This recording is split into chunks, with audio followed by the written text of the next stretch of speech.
சில அங்காடிகளில் முடக்கத்தான் தோசை விற்கிறார்கள். அந்த அளவுக்கு மக்களுக்கு ஒரு விழிப்புணர்வு சமூக ஊடகங்கள் ஏற்படுத்தி இருக்குது என்பதை நான் அந்த இடத்துல பதிவு செய்வேன். எல்லா மக்களுக்கு தெரியாது. முடக்குவாதம், முடக்குதல் என்றால் இயக்கத்தை தடைபட செய்தல், அதான் முடக்கிவிடுச்சுன்னு சொல்றோம். ஆங்கிலத்தில் கிரிப்ளிங் டிசீஸ்ன்னு சொல்லுவோம். சரியாக முறையாக மருத்துவம் பார்க்காமல் விட்டுவிட்டால் அது அப்படியே முடக்கிவிடும். கையெல்லாம் இப்படி போயிடும், விரல்லாம் இப்படி ஆயிடும், காலெல்லாம் இப்படி முறுக்கி கொள்ளும். மோசமான ஒரு விளைவை ஏற்படுத்துகிற ஒரு நோய் முடக்குவாதம். கொஞ்ச நாள் போக போக அந்த விரலெல்லாம் இப்படி முறுக்கிக்கும், அப்படியே இயக்க முடியாது, இயக்கமே இல்லாமல் அப்படியே ஸ்டிஃபன் ஆகிடும். முடவாட்டுக்கால் என்பது மலையிலே விளைகிற முடக்கருத்தான் இலையை ஒரு கைப்பிடி இலையை கொண்டு வந்து நன்றாக தட்டி நசுக்கி விட்டு அதை ஒரு மண் பாத்திரத்தில் போட்டு 2 கோப்பை தண்ணீரை சேர்த்து அதை சுண்ட வைத்து அரை கோப்பையாக வந்ததும் வடிகட்டி அது ருசிக்கு கொஞ்சம் மிளகு கொஞ்சம் உப்பு தூள் சேர்த்து அப்படியே பருகலாம். நல்லா இருக்கும். ஒரு ஆட்டு காலை போன்ற வடிவமுடைய ஒரு கிழங்கு அது. அதற்கு வாத நோய்களை கண்டிக்கிற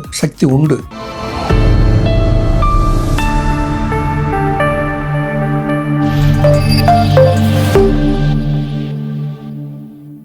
காஸ்மோ ஹெல்த் நேயர்கள் அனைவருக்கும் வணக்கம். இன்றைய நிகழ்ச்சியில ஆரோக்கியம் குறித்து நம்மளுடைய சந்தேகங்களுக்கு விளக்கம் கொடுக்கறதுக்காக அறிவியல் சித்தர் டாக்டர் அன்பு கணபதி நம்ம கூட இணைந்திருக்காரு. தொடர்ந்து நிறைய விஷயங்கள் பேசலாம். வணக்கம் சார். வணக்கம். எப்படி இருக்கீங்க சார்? நல்லா இருக்கேம்மா. சரி, இன்னைக்கு நிகழ்ச்சியில இந்த முடக்குவாதம் பத்தி தெரிஞ்சுக்கணும் அப்படின்னு நாங்க நினைக்கிறோம். இந்த வாத நோய்கள்ல பல நோய்கள் இருந்தாலும் இந்த முடக்குவாதம் எதனால வருது, அதை பத்தி ஒரு விளக்கம் எங்களுக்காக கொடுங்க சார். வாதத்துல பல வகைகள் உண்டுமா. இளம்பிள்ளை வாதம், பக்கவாதம், நடுக்குவாதம், ஆமைவாதம், மூட்டுவாதம், முடக்குவாதம், இப்படி பல வாதங்களை சித்தர்கள் சொல்லி இருக்கிறார்கள். இப்போ நீங்கள் கேட்கிற வகை முடக்குவாதம். முடக்குதல் என்றால் இயக்கத்தை தடைபட செய்தல், அதான் முடக்கிவிடுச்சுன்னு சொல்கிறேன். ஆங்கிலத்தில் கிரிப்ளிங் டிசீஸ்ன்னு சொல்லுவோம். அது சரியாக முறையாக மருத்துவம் பார்க்காமல் விட்டுவிட்டால் அது அப்படியே முடக்கிவிடும். கையெல்லாம் இப்படி போயிடும், விரல்லாம் இப்படி ஆகிடும், காலெல்லாம் இப்படி முறுக்கி கொள்ளும். ஒரு மோசமான ஒரு விளைவை ஏற்படுத்துகிற ஒரு நோய் முடக்குவாதம். நாம் இந்த பல வாதங்களில் இப்போ நீங்கள் கேட்டிருக்கிற தலைப்பு முடக்குவாதத்தை பற்றி தான். முடக்குவாதம் ஒருவருக்கு இருக்கிறதா என்பதை முதலில் சயின்டிஃபிக் ஸ்டடீஸில் நாம் தீர்மானிக்கணும். இப்போ சித்த மருத்துவர் இருக்கிற வகையில் நாம் போய் அதை செய்ய வேண்டிய அவசியமே எனக்கு இல்லை. ஏன்னா வரும்போதே அவங்க ஒரு பெரிய ஃபைலோடு வருவாங்க. எத்தனை டாக்டர் இருக்காங்களோ அத்தனை டாக்டரையும் பார்த்துட்டு தான் கடைசியாக எங்குமே நல்லா ஆகலையா, மருந்து சாப்பிடும்போது நல்லா இருக்குது, நிறுத்தினா திரும்ப வந்துடுது அப்படின்ற அவதியோடு தான் வருவார்கள். அப்போ அவர்களுடைய அந்த ஃபைலை வாங்கி பார்த்தோம்னா அதில் 2 பரிசோதனை முடிவுகள் அது ரொமட்டாய்டு ஆர்த்ரைட்டிஸ் என்பதை உறுதிப்படுத்தும். ஒன்று சிஆர்பி, சி ரியாக்டிவ் புரோட்டீன். எங்கே நீடித்த வீக்கம் பிணி இருந்தாலும் அது கூடிடும்.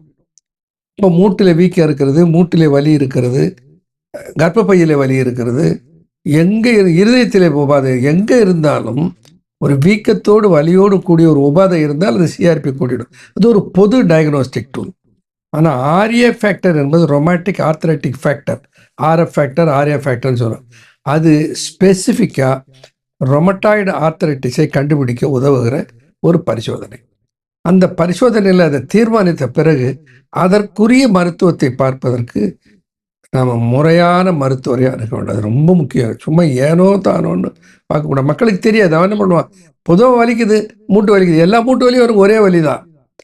ஆனால் இது இன்னதுதான் என்று அவருக்கு தெரிந்து சரியான மருத்துவத்தை அளிக்க வேண்டும். இப்போ ஒருத்தங்களுக்கு முடக்குவாதம் இருக்கு அப்படிங்கிறத எப்படி தெரிஞ்சுக்கலாம்? அதனுடைய அறிகுறிகள் எல்லாம் என்ன இருக்கு டாக்டர்? முதல்ல அது முடக்குவாதமா என்பதை கண்டுபிடிப்பதற்கு கிளினிக்கல் டயக்னோஸ் சிம்பிளா சொல்றேன். அதாவது இணை உறுப்புகளில் 2லையும் ஒரு நேரத்தில் வலி வரும், வீக்கம் வரும். ஜாயின்ஸ் இணை உறுப்புகள்னா பேரட் ஆர்கன்ஸ். இடது கையிலையும் மணிக்கட்டில் வலிக்கும், வலது கையிலையும் மணிக்கட்டில் வலிக்கும். வலது கையிலையும் இந்த விரல் கணுவிலே வலிக்கும், இடது கையிலையும் வலிக்கும், வலது கையிலையும் வலிக்கும். அதே மாதிரி தோள்பட்டையில் வலிக்கும், எல்போவில் வலிக்கும், கால் முட்டியில் வலிக்கும், கணுக்காலில் வலிக்கும். அப்போது பேர்டு ஆர்கன்ஸ் இணையாக இருக்கிற உறுப்புகளில் 2லும் வலி வந்தாலே அதை ரொமாட்டிக் முடக்குவாதம்னு ஈஸியாக சொல்லிடலாம். ஆனால் பரிசோதனை பண்ணி நிரூபிக்கிறது உண்டு. அப்போது என்ன ஆகும்னா அந்த வீக்கம் சிறிய இணைப்புகளில் பெரும்பாலும் வரும். இந்த விரல் இணைப்புகள், இந்த விரல் உள்ளங்கையோடு சேர்கிற இணைப்புகள், மணிக்கட்டு இணைப்புகள், வீக்கத்தோடு வலி வரும், வீக்கம் இல்லாமலும் வலி வரும். அதனால அது வந்து கொஞ்சம் அனுபவம் நிறைந்தவர்களால் இதை கண்டுபிடிக்க முடியும். ஆனால் இப்பெல்லாம் மருத்துவ பரிசோதனை முடிவோடு வருகிறார்கள். அது ஆர்ஏ ஃபேக்டர் பாசிட்டிவ் அப்படின்னு வருவார்கள். இது யாருக்கெல்லாம் வர்றதுக்கான வாய்ப்புகள் அதிகம் டாக்டர்? இதை சொல்லவே முடியாதுமா. இப்போ மூட்டு வலின்னு சொல்ற ஆஸ்டியோ ஆர்த்தரைட்டிஸ் அப்படின்னா வயதானவர்களுக்கு எலும்பு தேய்மானத்தினால் வந்தது என்று சொல்லிவிடலாம். இது சின்ன வயசு 10-15 வயது பையன்ல இருந்து 60-70 வயது உள்ளவர்களுக்கு யாருக்கு வேணாலும் வரும். காரணமே சொல்ல முடியாது. இதுக்கு இன்ன உணவால் வந்தது, இன்ன பழக்கத்தால் வந்தது, அவர் நிறைய ஸ்மோக் பண்ணார், அவர் நிறைய ட்ரிங்க்ஸ் அருந்தினார், ஒன்றும் சொல்ல முடியாது. எந்த கெட்ட பழக்கம் இல்லாத ஒருவருக்கு கூட அது வருகிற வாய்ப்பு இருக்கிறது. இப்போ இதுக்கான ட்ரீட்மெண்ட் அப்படின்னா குறிப்பா சித்த மருத்துவம் இதை எப்படி பார்க்குது? என்ன மாதிரியான மருத்துவ முறைகள் இருக்கு? சித்த மருத்துவத்துக்கு வரேன் நான். அதுக்கு முன்னாடி ஒரு உபாதைன்னு வந்தால் முதல்ல பிணியாளர்கள் போய் அணுகுவது யாரு? அலோபதி டாக்டர் தான் பார்ப்பாரு. அலோபதியில் அவர்களை குறை சொல்லுவதற்கே இல்லை. ஏனென்றால் அவர்கள் மருத்துவத்தில் என்ன இருக்கிறதோ அதை அவர்கள் கொடுக்கிறார்கள். So we cannot blame the doctor. அவர் முதல்ல என்ன வலி இருக்குது, வலி போகணும், வலி நீக்க மருந்துகளை முதல்ல கொடுப்பார்கள். பெயின் கில்லர்ஸ் கொடுப்பதனாலே அந்த பிணியாளர் உடனே அந்த உபாதையிலிருந்து விடுபட்டு சௌகரியமாக இருப்பார். உடனே அவர் அப்பா தொலைஞ்சதுன்னு சந்தோஷப்படுவார். மருந்தை நிறுத்தின உடனே திரும்ப வந்துடும். தொடர்ந்து வலி இருக்கிறது. சிலர் என்ன பண்ணுவார்கள்மா, மருத்துவர்கள் சில நேரத்தில் ரொம்ப யோசிப்பார்கள், சொல்லுவார்கள், தொடர்ந்து வலி நீக்க மருந்துகளை எடுத்துக்கொள்வதனாலே வயிற்றிலே புண்ணு வந்துடும், வேறு பல தொல்லைகள் வரும், சிறுநீரகம் பழுதடைய வாய்ப்பு இருக்கிறது, அதனால இதை தொடர்ந்து எடுக்காதீங்கன்னு சொல்லுவாங்க.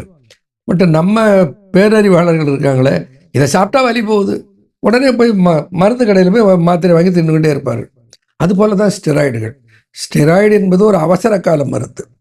ஆனால் அந்த ஸ்டெராய்டையே ரெகுலராக சாப்பிடுகிற பல பிணியாளர்கள் உண்டு. அதை தொடர்ந்து கொடுக்கிற மருத்துவர்களும் சில நேரங்களில் துரதிருஷ்டவசமாக உண்டு. ஆனால் இதனால் என்ன ஆகும்? வயிறு புண்ணாகும், பல்வேறு வகையான உபாதைகள் உடம்புலே வரும் ஸ்டெராய்ட்ஸ் எடுக்கிற போது. ஏன்னா ஸ்டெராய்ட்ஸ் என்பது ஒரு அவசர கால சிகிச்சை. ஒரு வாரம் 10 நாளைக்கு மேலே கொடுக்க மாட்டார்கள். ஆனால் லோ டோஸை கொடுக்குறேன் அப்படின்னு இப்போல்லாம் நிறைய கொடுக்குறார்கள். இப்போ அவைகளினால் இதை நிரந்தரமாக குணமாக்க முடியுமா? அது என்ன, நம்ம கொஞ்ச நாள் போக போக அந்த விரலெல்லாம் இப்படி முறுக்கிக்குமா, வளைஞ்சிரும், முறுக்கிக்கும், அப்படியே இயக்க முடியாது, இயக்கமே இல்லாமல் அப்படியே ஸ்டிஃபன் ஆகிடும். இது குறிப்பிட்ட ஏதாவது ஒரு நேரத்துல தான் வரும் அந்த வலி, அந்த மாதிரி ஏதாவது இருக்கா டாக்டர்? சதா வலி இருக்கும். நடந்தாதான் வலி இருக்கும்னு இல்லை, தூங்கும் போதும் வலி இருக்கும், உட்கார்ந்துருக்கும் போதும் வலி இருக்கும், எப்போதுமே வலி இருக்கும். ஆனால் பொதுவாக இந்த வலிகளை போக்குவதற்கு வலி நீக்க பெயின் கில்லர்ஸ் எடுத்துக்கொள்வது அவ்வளவு நல்லதல்ல. சரியான உடற்பயிற்சி, சரியான உணவு பழக்கம், அதனோடு நன்கு தேர்ச்சி பெற்று இருக்கிற சித்த மருத்துவர்களை அணுகி மருந்துகளை எடுத்துக்கொண்டால், நான் use the word with meaning, permanent cure அதில் பெற முடியும். மருந்துக்கு முன்னாடி என்ன மாதிரியான உணவுகளை முடக்கவாதம் உள்ளவர்கள் எடுத்துக்கலாம், தவிர்க்கலாம்?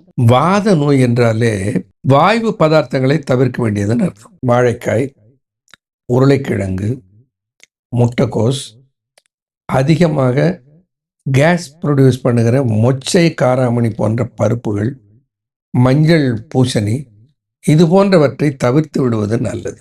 பயறு வகைகளையும் தவிர்க்கணும். பயறு வகைகளை அதிகமாக எடுத்துக்கொள்ளக்கூடாது. கொஞ்சம் நீர் சாம்பாராக சாப்பிடலாம். யாராக இருந்தாலும் முடக்குவாதத்தில் பாதிக்கப்பட்டவர்களுக்கு அசைவ உணவு உகந்த உணவே இல்லை. இப்போ அறிவியல் உலகம் என்ன சொல்லுது? கொலாஜன்ஸ் எடுத்துக்கொள்வதனாலே மூட்டு வலியை தவிர்க்க முடியும். அப்போ எலும்பு சூப், ஆட்டுக்கால், ஆட்டு எலும்பு, இவைகளிலே செய்த சூப் இருக்கு பாருங்க, இந்த சூப்பை வாரத்துக்கு 1 நாள் 2 நாள் தொடர்ந்து எடுத்துக்கொண்டு வருவது மூட்டு வலியில இருந்து ஒரு நிவாரணத்தை சைடு எஃபெக்ட் இல்லாத கொடுக்கும். அந்த முடவாட்டுக்கால் சூப்பு கூட நல்ல பயன் கொடுக்கும் அப்படின்னு சொல்றாங்க, அது உண்மைதானா? முடவாட்டுக்கால் என்பது மலையிலே விளைகிற ஒரு ஆட்டுக்காலை போன்ற வடிவமுடைய ஒரு கிழங்கு. அது அதற்கு வாத நோய்களை கண்டிக்கிற சக்தி உண்டு. அதை சூப் போட்டு எடுக்கலாம், அதை மருந்துகளை சேர்த்து செய்யலாம், அது நல்ல பலனை கொடுக்கும். ஓகே, இப்போ மருந்துகள் அப்படின்னா என்ன மாதிரியான சித்த மருந்துகள் இதற்கு உதவியா இருக்கும்? முடக்கருத்தானே சொன்னேன். சப்தலை நினைவுக்கு வந்து விட்டது. சப்தலை, அந்த சப்தலை என்கின்ற மூலிகையை கொண்டு வந்து இந்த கஷாயமிட்டு தொடர்ந்து பருகி கொண்டு வந்தால் எந்த மாதிரியான முடக்குவாத வலிகளையும் அது கட்டுப்படுத்தும். அதே மாதிரி முடக்கருத்தான். இந்த முடக்கருத்தான நம்ம எப்படி பயன்படுத்தலாம்? முடக்கருத்தான் மூலிகை வேலியிலே கிடைக்கும். நாட்டு மருந்து கடையில் கேட்டால் முடக்கருத்தான் சூரணம் கிடைக்கும். இது இரண்டையுமே பயன்படுத்தலாம். முடக்கருத்தான் இலையை ஒரு கைப்பிடி இலையை கொண்டு வந்து நன்றாக தட்டி நசுக்கி விட்டு அதை ஒரு மண் பாத்திரத்தில் போட்டு 2 கோப்பை தண்ணீரை சேர்த்து அதை சுண்ட வைத்து அரை கோப்பையாக வந்ததும் வடிகட்டி அது ருசிக்கு கொஞ்சம் மிளகு கொஞ்சம் உப்பு தூள் சேர்த்து அப்படியே பருகலாம், நல்லா இருக்கும். பலர் என்ன செய்வார்கள், இதை அன்றாடம் குடிச்சுக்கிட்டு வரணும். என்ன நேரத்துல எடுக்கலாம்? காலையில் வெறும் வயிற்றில் பிஃபோர் ½ hour பிஃபோர் ஃபுட்டு. இது ஒரு வேளை 2 வேளை எடுத்துட்டா பெரிய பலன் கிடைச்சிடாது. தொடர்ந்து பல மாதங்கள் எடுக்க வேண்டும். இதெல்லாம் உணவு. உடனே இன்னைக்கு சாப்பிட்டு நாளைக்கு காலையில் வலி போனால் போகாது. அதனால் என்ன பண்ணுவார்கள், கொஞ்ச நாள் சாப்பிட்டுட்டு நான் சாப்பிட்டு பார்த்தேங்க, அது ஒன்றும் பிரயோஜனம் இல்லைங்க. அப்படி ஒன்றும் பிரயோஜனம் வராது. ஏன்னா இது மெல்ல மெல்ல போய் உடலிலே சேர்ந்து அந்த கணுவிலே இருக்கிற இணைப்பில் இருக்கிற சேதங்களை சரி செய்வதற்கு நாள் பிடிக்கும். ஒரு 3 to 6 மாதம் வரைக்கும் சாப்பிடலாம். எவ்வளவு நாள் சாப்பிட்டா என்ன, அதில் என்ன கெடுதி வரப்போகிறது, ஒன்றும் கெடுதி இல்லையே. இன்னும் பலர் என்ன செய்வார்கள்மா, இந்த முடக்கருத்தானை இடித்து பிழிந்து சாறு எடுத்து, பச்சைக்கறியாக கிடைச்சதுன்னா இந்த சாறு எடுத்து இந்த சாறை தோசை மாவோடு சேர்த்து தோசை வார்த்து நல்லா ருசியாக சட்னி தொட்டுக்கிட்டு சாம்பார் தொட்டுக்கிட்டு ருசியாக சாப்பிடுவார். முடக்கத்தான் தோசை இன்றைக்கு கடையில் எல்லாமா சில அங்காடிகளில் முடக்கத்தான் தோசை விற்கிறார்கள். அந்த அளவுக்கு மக்களுக்கு ஒரு விழிப்புணர்வு உங்களை போன்ற சமூக ஊடகங்கள் ஏற்படுத்தி இருக்குது என்பதை நான் அந்த இடத்துல பதிவு செய்ய விரும்புகிறேன். இல்லை, மக்களுக்கு தெரியாது. இந்த சப்தலையை நம்ம எப்படி பயன்படுத்தலாம்? சப்தலையும் கஷாயம் போட்டு சாப்பிட்றது தான் நல்லது. சித்தாவில் ரொமா என்று ஒரு மருந்து இருக்கிறது. ரொமாட்டிசம். ரொமான்னா இணைப்பு. ரொமாட்டிசம் என்பது இணைப்பிலே வருகிற வீக்கம். இந்த ரொமாட்டிசத்தை சரி செய்வதனாலே அதற்கு பெயரே ரொமா. அது முறையாக சித்த மருத்துவ SLA ட்ரக் லைசன்சிங் அத்தாரிட்டினால அங்கீகரிக்கப்பட்டது. as a scientist I should give a complete information. இப்போ சிலர் மூட்டு வலின்னு சொல்கிறாங்க, முடக்குவாதம்னு சொல்கிறாங்க. உடனே மூட்டு வலிக்கு நான் இதை சாப்பிட்டா நல்லா இல்லை, அந்த டாக்டர் போய் பார்த்தா நல்லா இல்லை, அப்படி சொல்லுவதிலே பயன் இல்லை. மருத்துவம் இருக்கிறது. அதே நேரத்தில் என்ன பண்ணணும், சிலவற்றை அறிந்து கொள்ள வேண்டும். இப்போது மூட்டு வலி இருக்கிறது, அதுக்கு பல காரணங்களை. ஒன்று விட்டமின் D டெஃபிஷியன்சி. இப்போ பரிசோதித்து பார்த்து D3 எவ்வளோ இருக்கிறது அதை அறிந்து கொள்ள வேண்டும். B12 டெஃபிஷியன்சினாலே வரும், E டெஃபிஷியன்சினால வரும், மெக்னீஷியம் டெஃபிஷியன்சினால வரும். அப்போது இந்த சத்துக்கள் குறைபாடு இருக்கிறதா என்பதை அறிந்து அதற்குரிய மருந்தையும் சேர்த்து கொடுக்கிற போது முழுமையாக விடுபட்டு விடலாம். இந்த மருத்துவத்தில் மயன தைலம்னு ஒன்று உண்டு, வாதகேசரி தைலம்னு உண்டு, நாராயண தைலம்னு உண்டு. இந்த தைலங்கள் எல்லாம் இந்த தசைகளை வலுவூட்டி இணைப்புக்கு வலு சேர்க்கிற தன்மை உடையன. இந்த தைலங்களை எல்லாம் பயன்படுத்தலாம். இப்போ நாம் என்ன பண்ணிருக்கோமா, அதுக்கு உங்களுக்கு முன்ன ஒரு முறை நம்ம சேனல்லே நான் சொல்லியிருக்கேன். இந்த இணைப்புகளை வலியை போக்குவதற்கு இன்னும் 2 வகை இருக்குது. தற்காலிகமாக வலியை போக்குவது, நிரந்தரமாக வலியை போக்குவது. நிரந்தரமாக வலியை போக்கணும், நிரந்தரமாக நோயை போக்கணும். வலி மட்டும் இல்லை. ஆனால் வலியை நீக்குவதற்கு என்று இன்றைக்கு டைக்ளோஃபெனாக் என்று ஒரு மருந்து வந்து விட்டது, வேதியியல் மருந்து. டைக்ளோஃபெனாக், அசிக்ளோஃபெனாக். அதை பற்றி கூகுளில் போய் பார்த்தோன்னா நமக்கு கொலை நடுங்கும். ஏன்னா ARI அக்யூட் ரீனல் இன்ஜுரி என்று ஒரு நோய் வருகிறது என்று சொல்லுகிறான். CKD கிரானிக் கிட்னி டிசீஸ் என்று நோய் வருகிறது என்று சொல்லுகிறான். எப்போ அளவுக்கு அதிகமாக பயன்படுத்தினால், மருத்துவரை கலந்து ஆலோசிக்காமலே மருந்து கடையில் போய் வாங்கி தொடர்ந்து உண்டு கொண்டு இருந்தால், அளவுக்கு அதிகமாக எடுத்துக்கொண்டிருந்தால், அந்த நேரங்களில் என்ன ஆகுது, கிட்னி கெட்டு போயிடும். அங்கே அதற்கு கான்ட்ரா இண்டிகேஷன் சொல்லுகிறார்கள். நான் மக்களுக்கு தெரியுதில்லை, அங்கே பாட்டு போய் சாப்பிடுவார். சித்தர்கள் சொல்லி இருக்கிற முறை தைலங்களை தயாரித்து கலந்து பயன்படுத்துவது. ஆனால் அதை சயின்டிஃபிக்காக மாற்றுவது நம்முடைய பொறுப்பு. நான் பொதுவாக வாத நோய்களுக்கு எல்லாம் காரணம் மலச்சிக்கல். நீங்கள் பார்த்தீங்கன்னா முடக்குவாதம், இணைப்பு நோய் உள்ளவர்கள் அத்தனை பேருக்கும் மலச்சிக்கல் இருக்கும். மலச்சிக்கல் என்னென்னு தெரியாது, மலச்சிக்கல் இருக்கும். அதுதான் என்ன பண்ணுவோம், இது மாதிரி இணைப்பு நோய் பிணியாளர்களை முதல்ல ஒரு பேதி மருந்து கொடுத்துருவோம். குடலையும் குருதியும் சுத்தம் செய்வதற்கு பெரும்பாலும் அகத்தியர் குழம்பை கொடுப்போம். ஒரு பேதி மருந்து கொடுத்து குடலை சுத்தம் செய்து விட்டு அன்றாடம் 1 முறைக்கு 2 முறை மலம் கழிப்பதற்கு ஏற்ப மாத்திரைகளை கொடுத்தது குட்ல கொடுப்பேன். நான் கட்டாயமாக கொடுப்பேன். எனக்கு ஃப்ரீயாக மலம் போகணும்னு சொன்னால் கூட கொடுப்பேன். ஏன்னா அவங்களுக்கு தெரியாது. அப்போது மலம் சரி பழைய மலம் சரியாக நீங்கினாலே இந்த இணைப்பு நோய்களுக்கு ஒரு சிறந்த நிவாரணம் கிடைக்கும். நிச்சயமா. இன்னைக்கு நிகழ்ச்சியில முடக்குவாதம் அப்படின்னா என்ன, அதை நம்ம எப்படி கையாளணும், என்ன மாதிரியான சித்த மருந்துகள் அதற்கு உதவி செய்யும் அப்படிங்கறத பத்தி நிறைய விஷயம் எங்களுக்காக சொன்னீங்க. ரொம்ப நன்றி சார். நன்றிமா, வணக்கம்.